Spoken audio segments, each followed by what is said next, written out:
Hello, everybody, and welcome to week 6 of Poll 205, Women in Politics. This week, we're discussing gender stereotypes in American politics. So to get started, I want to introduce us to some terms. I want to talk specifically about what are gender stereotypes and why do we use them. And I think I have some fun stuff planned for this lecture. I have a lot of visual media that I want to share with you, so I hope you enjoy. We're going to look at some examples of how gender stereotypes manifest in campaign advertisements. We're going to discuss various typologies of gender stereotypes. We're going to spend some time talking about how the media covers women candidates and the extent to which gender stereotypes might influence or bias how the media covers the campaigns of women candidates. And then finally, we're going to wrap up this lecture with a brief exercise I have on exploring our own gender bias in really fascinating ways that you might not have realized that could be influencing your own judgment. So with all that being said, go ahead and get settled in and let's get started. So most of us use the word stereotype and gender stereotype pretty interchangeably, but I do want to make sure that we take some time to just really break down these concepts and understand what it is that we're talking about. So when we're talking about stereotypes, essentially what that is a heuristic or an informational shortcut that we use to make quick evaluations about people or things in low information environments. Now this phrase here, low information environment, is really critical. It suggests that we use stereotypes to make evaluations about content when we don't have pre-existing information to make a more well-informed opinion about the thing it is that we're being asked to evaluate. And so when we're talking about things like political candidates and we don't know much information about them, we might rely on stereotypes to help inform us about whether or not this politician represents our interests or not. We might use age stereotypes. Is the individual older or younger? What kind of consequences does that have for how relatable this politician is with me? Or we could use racial or gender stereotypes, again, to try to make a more informed evaluation about a particular politician.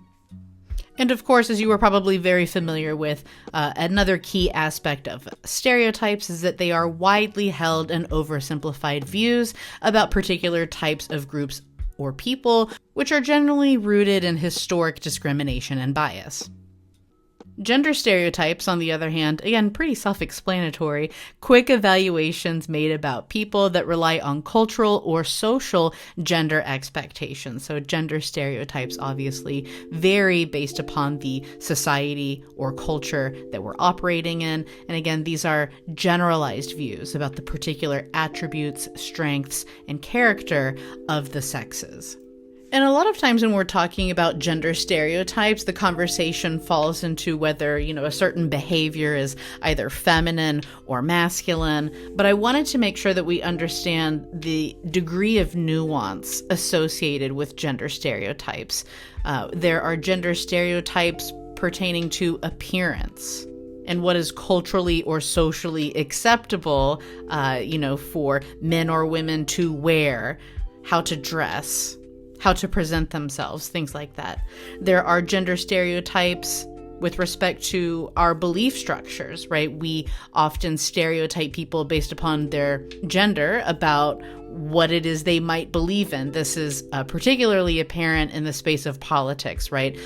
We often stereotype female candidates into various belief structures that, this candidate is a woman, they're running for office, they probably have very specific views about abortion or education or things like that.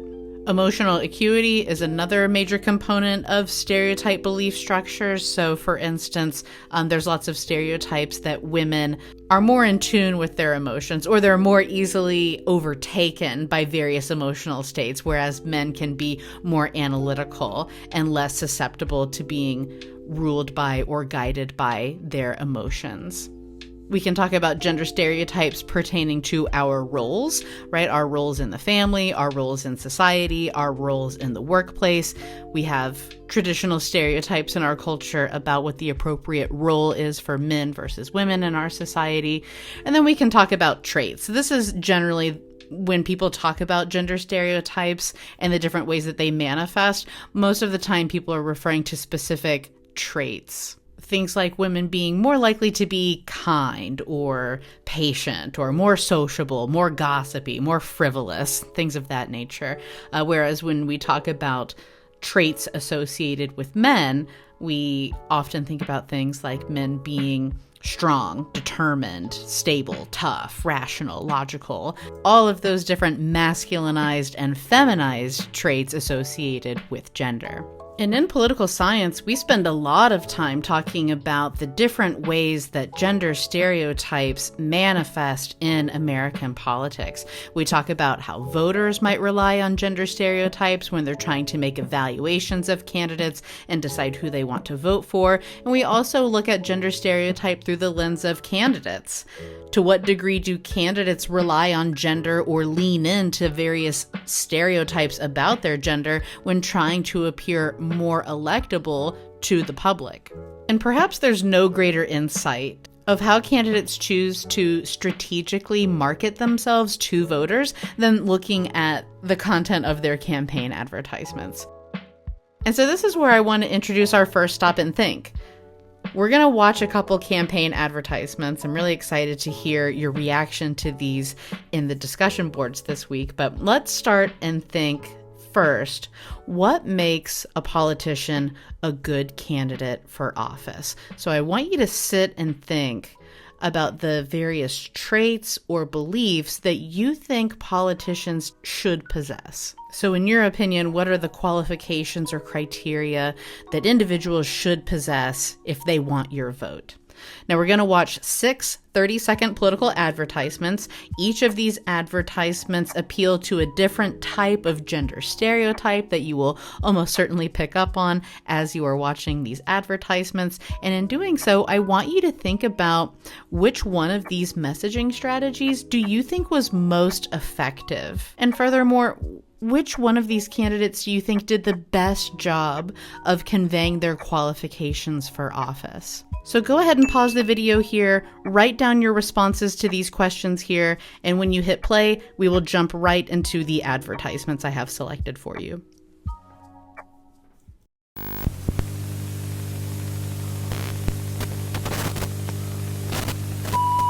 There are no women in statewide or federal office in Maryland. None. This isn't just about representation. It's about policy. States with women in government have better schools, better health care, lower incarceration rates. I want all of that for Maryland. My parents came to this country with $200, and I grew up to be policy director for Michelle Obama. Some say no man can beat Larry Hogan. Well, I'm no man. I'm a mom, I'm a woman, and I want to be your next governor.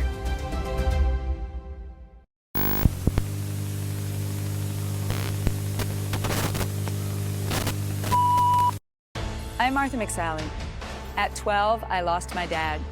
At 17, I became a survivor. And at 18, I was told girls can't be fighter pilots. Then I became the first woman to fly a fighter jet in combat and helped lead the air war after 9/11. America faces serious challenges, but we will overcome them. I approve this message because if you want flashy, you've got a guy. But if you want a fighter, I'm your girl.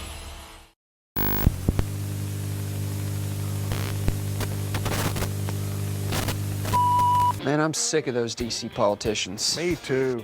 That's why I like Governor Ivey. She is honest. Tough as nails. Nothing D.C. about her. She sure cleaned up that Bentley mess. Protected our monuments. She's breaking records of jobs creation. President Trump said Kay Ivey is a great governor. Woman knows how to get a bang for her buck.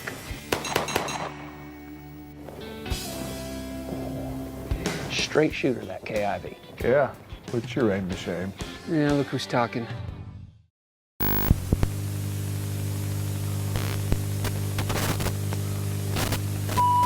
We were contemplating adopting, and then out of nowhere, I got pregnant.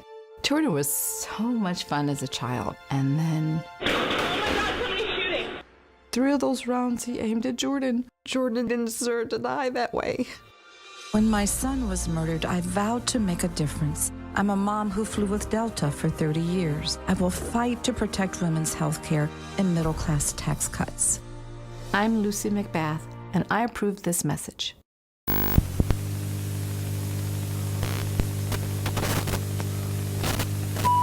In Georgia, we're done with the establishment twin buddy system.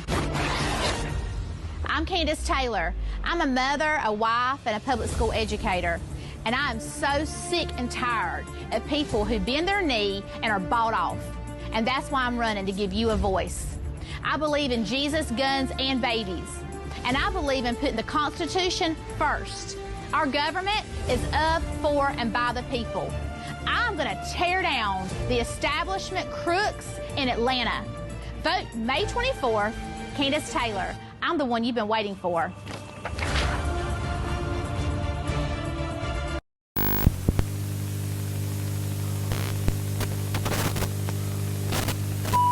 I'm Hillary Clinton, and I approve this message.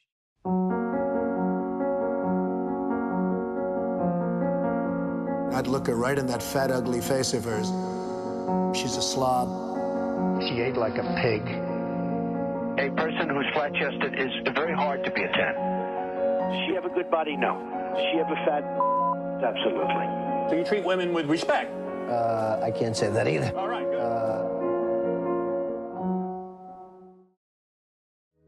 Okay, so I really hope you enjoyed those campaign advertisements. I'm sure you were able to pick up on the stereotypic themes that were evidenced through these different campaign advertisements.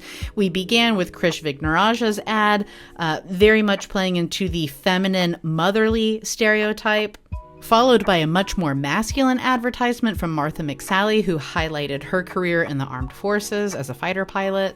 We then saw a classic American campaign advertisement with Kay Ivey featuring a candidate with a gun shooting at a target. We then saw an advertisement featured by Lucy McBath that takes a much more solemn approach, appealing to sadness, talking about the tragic death of her son Jordan.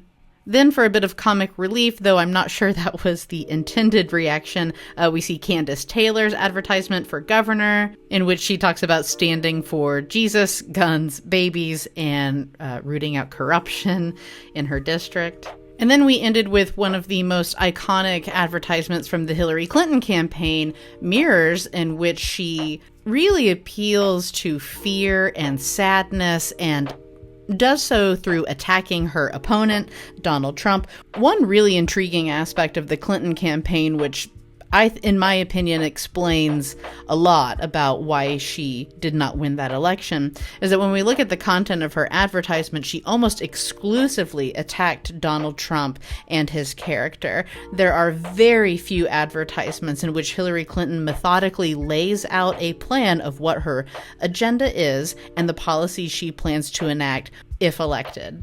At any rate, I'm really excited to read in the discussion boards which of these advertisements you liked the most, which ones you thought were most effective, which candidates you thought were most qualified, and I can't wait to see how you guys discuss these advertisements with each other. But I think all of this leads us to a broader question. Is leaning into a particular gender stereotype helpful to women candidates? Are voters more likely to vote for a woman candidate if they lean into the motherly persona? Or does that kind of signal that, maybe that candidate's not tough enough for what it takes to be a politician these days? Instead, do we want to see the Martha McSally advertisements? Do we want to see the Kay Ivey advertisements? Women portraying toughness in their pursuit for office? Well, the literature in political science is very mixed when it comes to answering this question. Some studies have found that voters may punish women candidates when they are too feminine, again, playing into this idea that, politics are nasty, dirty, and tough, and we need someone with those skills and those attributes to be effective in government. On the other hand, other studies have found that feminine stereotypes can really help legitimize women candidates' issue competency on feminine policy issues. So as a quick aside, because we are Americans and we love dichotomizing things, when we're talking about policy in the United States, there's a tendency to talk about certain sets of policies as either masculine policy domain issues or feminine policy domain issues.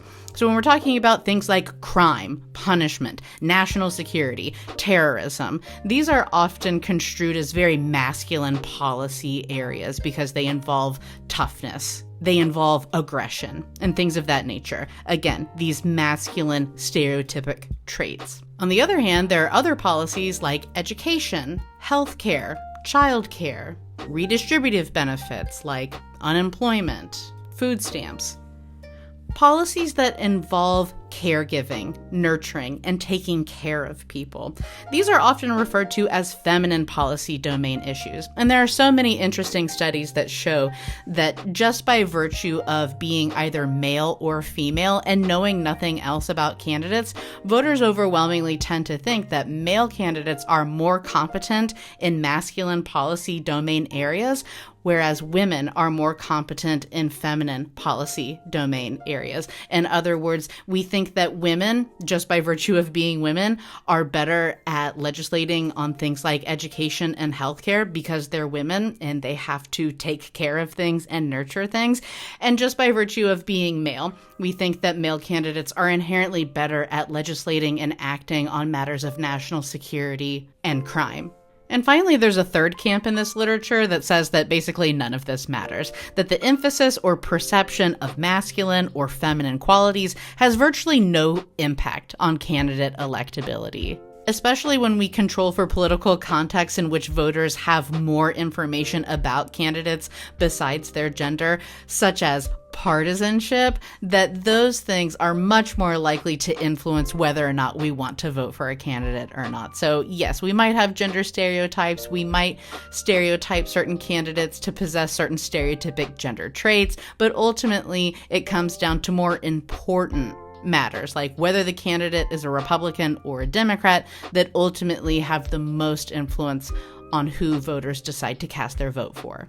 But one thing that I want to focus on here is, why is there so much variability in this literature? Why do we have so many studies that say that feminine stereotypes are bad for women versus a whole other set of studies that say feminine stereotypes are actually good for women candidates? Where does all of this variability come from? And a lot of this variability can be explained by the fact that all of these studies really use different methods when it comes to defining and conceptualizing what a stereotype is, how we measure stereotype inventory among voters, and all kinds of things like that. And since this is my area of expertise and an area in which I do a lot of research, I just wanted to share some of that with you guys briefly because I think that this is super interesting and I want to share some of that with you. So in my research, I argue that any given campaign advertisement can be broken down onto these two dimensions. First, there's the emotional or the valence dimension. And this one's pretty simple. Is the advertisement negative or is it positive? Second, how does the candidate convey their competency? Do they do so through their merit, where they discuss their resume, their experience, and why they're qualified?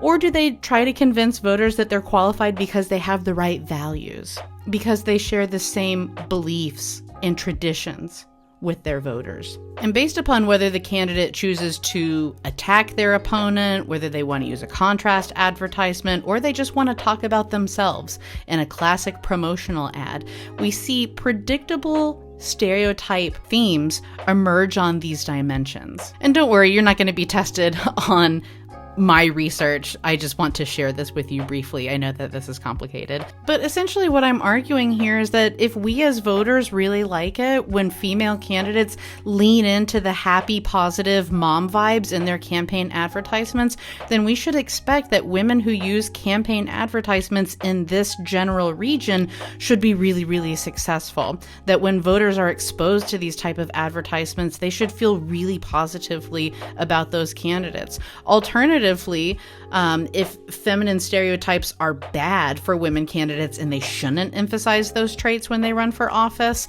then instead we should expect this region over here to resonate really, really strongly with voters. And that's exactly what I find in my research. I had participants watch campaign advertisements that were emblematic of each of these different typologies that we see. And time again, when individuals were exposed to advertisements in which candidates were really emphasizing their merit and why they were qualified, respondents were a lot more positive towards candidates who aired those type of advertisements. On the other hand, when candidates just focused about their values and their beliefs and why they possess the right stuff to be elected to office, that was less persuasive to voters. But again, you're not going to be tested on these last 3 slides. Just information that I wanted to share with you as to why I argue that stereotypes still matter in American politics, especially considering that I believe it is your Lawless and Fox book that argues that voters don't rely on gender stereotypes to evaluate candidates. I argue that that is very much the opposite. Next, I want to move on to media typologies, and whether or not we see the media engage in any type of gender bias when they cover women's candidacies. And here I want to focus on the Carlin and Winfrey typologies that are discussed in the Dolan readings for this week. So they identify 4 specific typologies that they generally see the media engage in when it comes to gender bias in the coverage of women candidates. So sometimes we see the media fall victim to gender bias in their coverage of women when they run for office. One way we see that happen is through this mother typology, where there's an emphasis on the maternal role in society versus the substantive role of a politician. So we already saw this as an example in Krish Vignaraja's advertisement for the governor of Maryland, where she very much leaned into the mother role in trying to come off as relatable to her voters.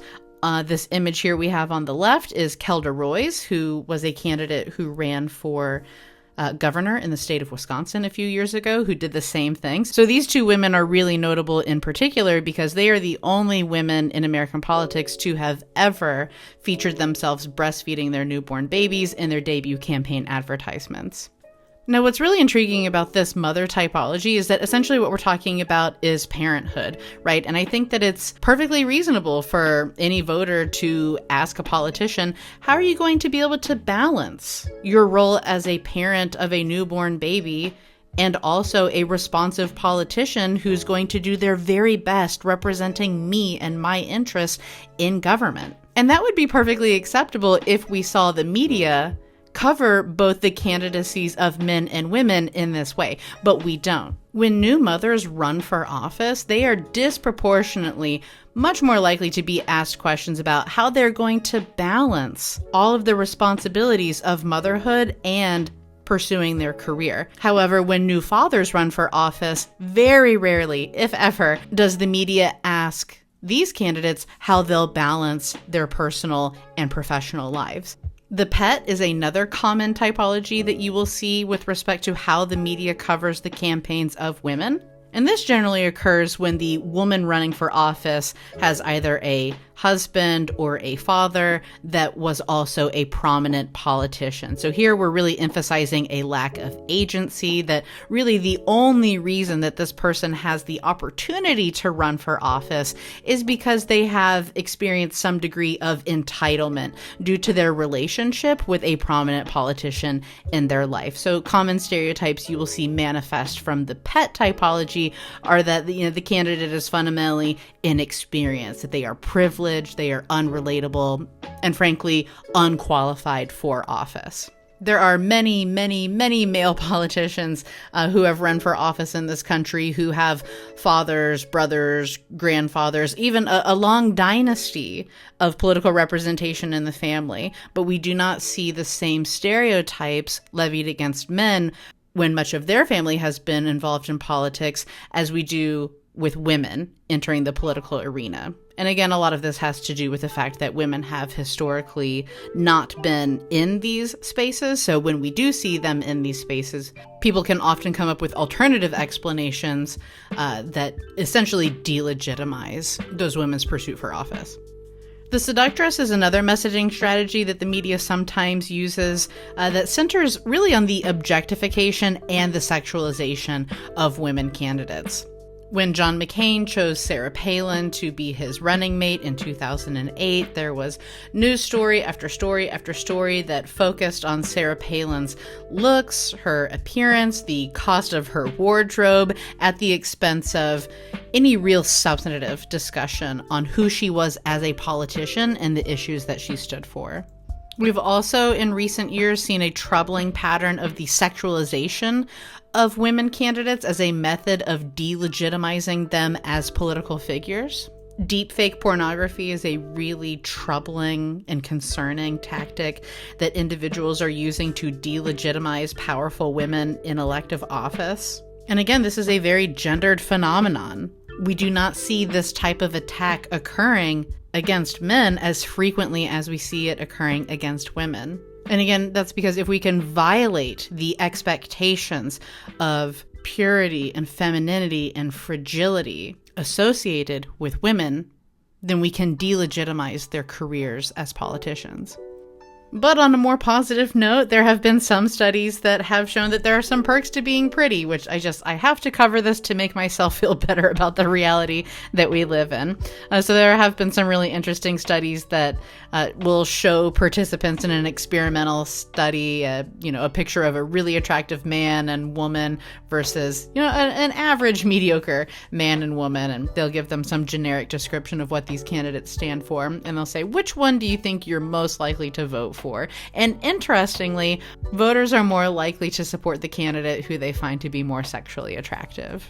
The last media typology I want to talk about is the Iron Maiden. This is a moniker for women who are so masculine that they have lost all sense of femininity. And I feel bad for putting Hillary Clinton's picture in two of these, but honestly, when you are a female politician who has been around as long as Hillary Clinton, you are almost guaranteed to have experienced one, two, if not all, of these different types of bias that we're talking about. And really, this criticism, I think, is levied against practically any female politician who frequently wears a pantsuit. So Hillary Clinton being a prime example, Nancy Pelosi, Kamala Harris. We see a lot of articles written about these women about, why are they so fundamentally unlikable? Why aren't they relatable to the rest of the public? Why are they so robotic when they speak? And again, this comes down to violation of gender stereotypes. When we see women being assertive and exerting toughness, to some people that comes off as highly unnatural.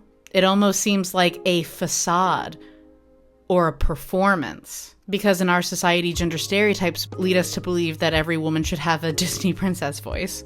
And if we take an intersectional approach where we want to look at how race and gender stereotypes intersect with one another, we find very unique stereotypes as well as different forms of media bias that occur specifically with women of color who run for political office. These stereotypes are also discussed in the text, the Dolan book, I believe.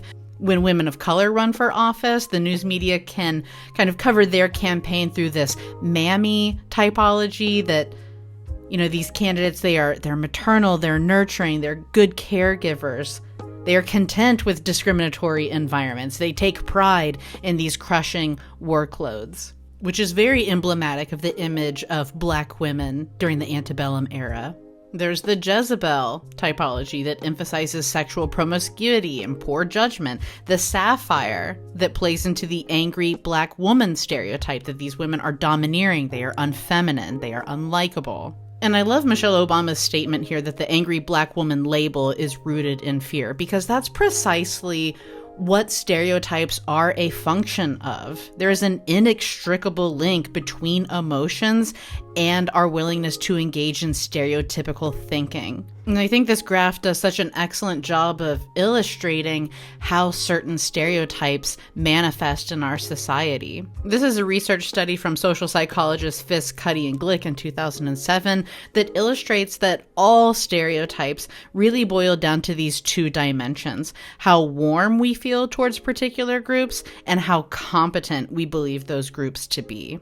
And so when we want to understand stereotypes that are essentially rooted in either contempt, envy, or fear, there is a psychological process underlying those attitudes. When we feel contemptful towards certain groups, that's really a function of us perceiving that group to, one, possess low social status, and two, to be competing with us. People get angry when there are groups in society that they perceive to have lower socioeconomic status than them, having the audacity to try to compete with them on a social level. Emotions play such a pivotal role in how we analyze and understand the world around us, which is why I tell my students that we need to be really, really cautious about how we consume political information when there's an emotional angle to that content. So if you're watching political advertisements, right, and they make you feel angry, they make you feel afraid, they make you feel sad, there's a motivation behind the actor trying to elicit that emotion from you. And generally, that's because they want you to blame some other group or thing for some broader political phenomenon instead of looking upward towards the politicians that are generally responsible for those things in the first place. But we have all semester to talk about that. We will keep moving on. I want to continue to explore this intersection of race and gender stereotypes in a little bit more detail, particularly with respect to how the media covers the campaigns of women of color. It is very well documented among social scientists that the media not only spends less time covering the campaigns of women of color, but also that the coverage of women of color tends to be much more negative. So why is this? Well, there's two big reasons that I want to share. First, women of color are much more likely to discuss topics of race and gender. This can make people who don't identify with the message feel uncomfortable or alienated from that candidate. And this is kind of an additional barrier that candidates of color face when they run for office, trying to convince all of their constituents, all of the voters that they represent, that they have everyone's interests at heart. I really love this quote from Shirley Chisholm, who ran for president in 1972, that illustrates the additional challenges women of color face when they run for office. She says, quote, "I am not the candidate of Black America, although I am Black and proud. I am not the candidate of the women's movement of this country, although I am a woman and equally proud of that. I am the candidate of the people, and my presence before you symbolizes a new era in American political history." Secondly, women of color generally represent majority-minority districts where elections are less competitive. So here we are talking about congressional districts in the country where Black, Asian, or Hispanic demographics are the majority demographic in those districts. In other words, whites are the minorities. That's where we see candidates of color most likely to get elected. And because these races are generally not competitive, there's less incentive for the media to cover the race because it's not exciting, right? The candidate's going to win with 90% of the vote. It's a foregone conclusion. There's no ratings in that. So when we're trying to understand how and why the media covers specific candidates the way that it does, gender bias is just part of that story. As we see on this slide here, there can be much broader factors that influence how and why the media covers campaigns the way it does, such as profit motivations. Okay, the last thing I want to talk about in this video lecture is whether or not you think gender bias affects your own judgment. And we're going to do this in a really creative way. First, I'm going to have you watch a debate between these two hypothetical candidates. And as you're watching, I want you to pay really close attention to the mannerisms, the behavior, the tone, the body language of the candidates that you see debating. And I want you to take a quick little inventory as you're watching this video. What are the words or phrases that come to mind when describing the male and female candidate that you see engaged in this debate? Does one of the candidates seem arrogant or privileged? Which candidate do you find to be most relatable? Do you find one candidate or the other to be more persuasive than the other? So after this slide transitions, it's going to go straight into the clip. So go ahead and make sure you have everything you need to document your reaction to the clip you're about to watch, and let's get started. We are going to enforce the trade deals that we have, and we're going to hold people accountable. When I was Secretary of State, we actually increased American exports globally 30%. We increased them to China 50%. So I know how to really work to get new jobs and to get exports that help to create more new jobs. But you haven't done it in 30 years or 26 years. Well, I have been a senator, Brenda, and I have been a secretary of state, and I have done a lot. One of the worst trade deals to ever happen to the manufacturing That is your opinion. industry. That is your opinion. You go to England, you go to Ohio, Pennsylvania, you go anywhere you want, Secretary Gordon, and you will see devastation where manufacturers down 30, 40, sometimes 50%. NAFTA is the worst trade deal maybe ever signed anywhere, but certainly ever signed in this country, and now you want to approve Trans-Pacific Partnership. You were totally in favor of it. Then you heard what I was saying, how bad it is, and you said, I can't win that debate. But you know that if you did win, you would approve that, and that would be almost as bad as NAFTA. Well, nothing will ever top NAFTA. That is just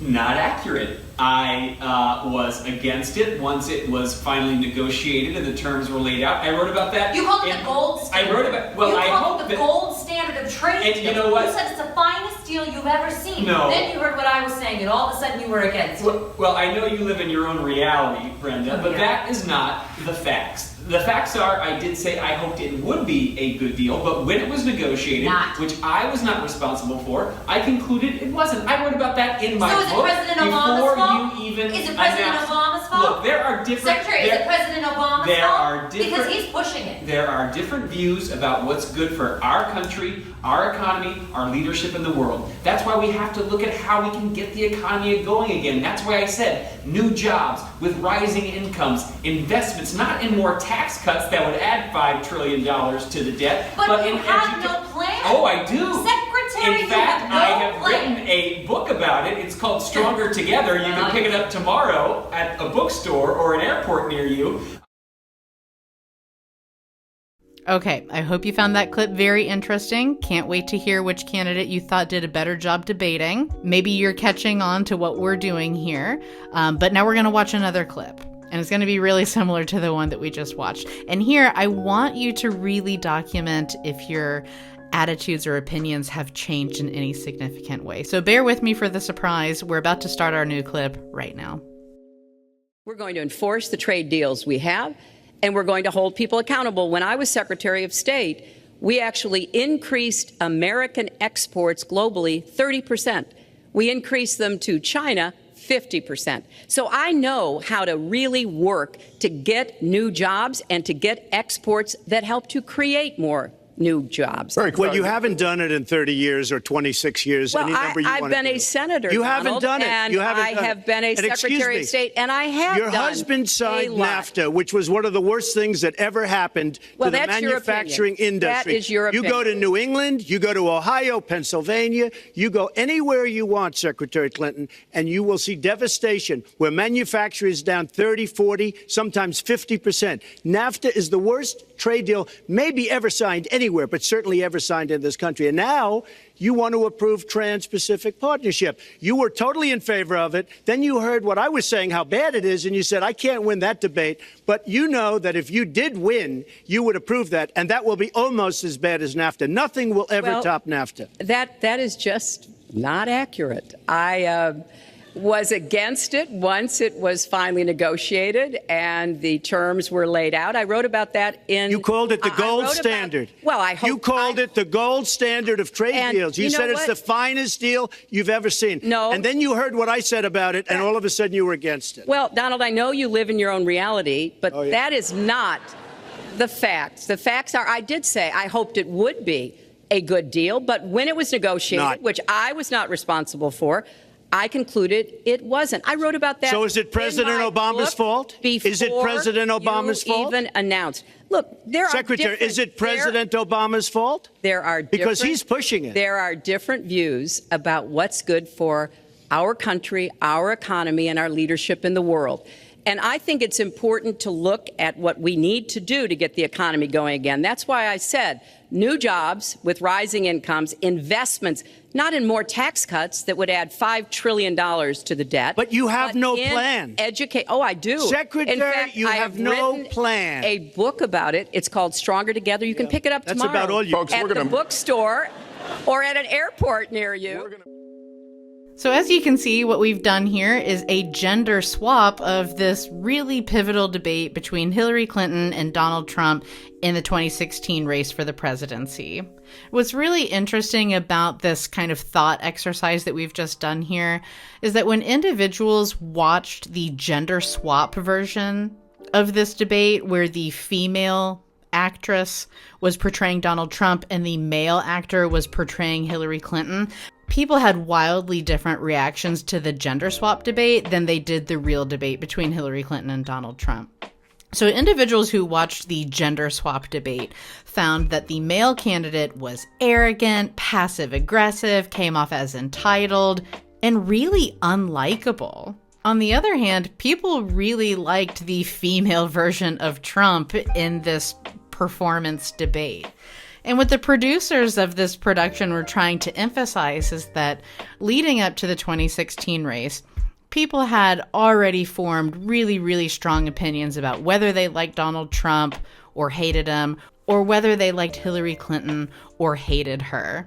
And so when we asked Americans, who do you think won the debate? People were less listening to the content of what these two individuals were saying, and instead had already formed their opinions about which candidate they preferred well before they heard anything that they had to say substantively about politics. So by doing this gender swap experiment, we're essentially removing all of that pre-existing bias that we already have about whether we like Donald Trump or we like Hillary Clinton. And so what's really interesting about this experiment is that support for the Trump candidate, right, in this context, a woman just reciting all of the talking points from Donald Trump in the debate, people were so much more supportive. They found that candidate to be so much more relatable than the male candidate. And once individuals who witnessed this performance were told what was going on, many of them had admitted, oh my goodness, I didn't realize that, that bias was clouding my judgment so much when it came to how I perceived the effectiveness of Hillary Clinton and Donald Trump. Many individuals further reported that they had a new appreciation and understanding of why so many voters found Hillary Clinton to be so robotic, unlikable, and condescending. And it was only through swapping those genders and removing that pre-existing bias that American voters could finally understand that. So I'm super curious to hear in the discussion boards of what your reactions were to the gender swap debate here, and whether this exercise opened up your mind to whether or not you think your opinions might be influenced by gender bias yourself. All right, so in conclusion, I just wanted a quick slide to capture all the things that we discussed in today's lecture. We discussed the nuance of stereotypes and why we rely on them, that there is a deep psychological reason that explains why we rely on stereotypes to make evaluations and judgments. We viewed examples of how candidates strategically play to specific stereotypes in campaign advertisements, and we talked about how and why some of these strategies might be more effective than others. We illustrated how gender bias can sometimes influence how the media covers women's campaigns for office. We also did this through an intersectional approach, which uncovered unique stereotypes and media bias associated particularly with women of color who run for office. And then lastly, we challenged our own gender bias with the gender swap debate experience. So again, very excited to hear your reactions to all the content we watched in this week's video. I really hope you enjoyed everything we discussed today. As always, thanks for watching, and I'll see you in the next one.